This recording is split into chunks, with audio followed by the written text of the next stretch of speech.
Hello guys, তো আজি আসিনু হচ্ছে মই যে ভিডিওটা করিম আর কি, সেটা হচ্ছে আমার রাজবংশী কৃষ্টি কালচারের উপর অনেক মঞ্চত হচ্ছে কুইজ প্রতিযোগিতা হয়, কিন্তু হচ্ছে অনেক ছাওয়া ছোট এই কুইজগুলার অনেক মানে উত্তরগুলা দিবার পারে না। তো সেই নিয়েই মুই এই ভিডিওটা করছো। তো এটা থাকি মানে কিছু প্রশ্ন মুই দিয়া দিম, তোমরা উত্তর বার করি মোক কমেন্টত জানিয়ে দিবেন। তাহলে এই কমেন্ট করার সাথে সাথে তোমার এই প্রশ্নগুলোর উত্তর জানা হবে, আর জেলার মঞ্চ আর কি কুইজ প্রতিযোগিতা হবে সেটা তোমরা উত্তর ভালো করে দিয়ে পাবেন। তো প্রথম কোশ্চেনটা হচ্ছে, আমার রাজবংশী জাতির ট্রেডিশনাল খাবার কি? কি একদম সোজা কোশ্চেন না? তো আমার রাজবংশী জাতির ট্রেডিশনাল খাবারটা কি, ঠিক আছে।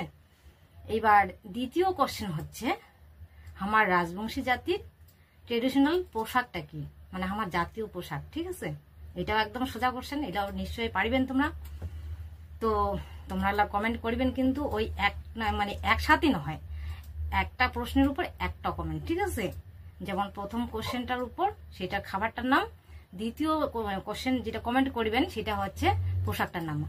এবার আরেকটা কোশ্চেন দেখো, সেটা হচ্ছে আমার এই রাজবংশী জাতির আর বাঙালি, ঠিক আছে, এই দুইটা জাতি মিলিয়া একটা খুব সুন্দরী নাচ করে। হ্যাঁ, ভালো করে মন দিয়ে শুনেন কোশ্চেনটা। একটা খুব ভালো সুন্দরী নাচ করে, কিন্তু হচ্ছে এত ওয়ে নাচ করে যে উয়া ঘামরা সবাই উয়ার নামটা জানি, ঠিক আছে, কিন্তু উয়া আমরা কোনোদিন চোখে দেখি নাই, কিন্তু সবাই আমরা চিনি। তো ওই যে বেটি ছোঁয়াটা আছে আর কি, ওই বেটি ছোঁয়াটার নাম কি, ঠিক আছে। তো তোমরা এই কোশ্চেনগুলার উত্তর মোর কমেন্টত জানান। তো যদি ভালো লাগে তাহলে কমেন্ট করিও জানাবেন, তাহলে আমি পরে আরো এই কুইজ প্রতিযোগিতা নিয়ে আসিম, আরো তোমার অনেক কিছু শিখাম, ঠিক আছে। দণ্ডবোধ।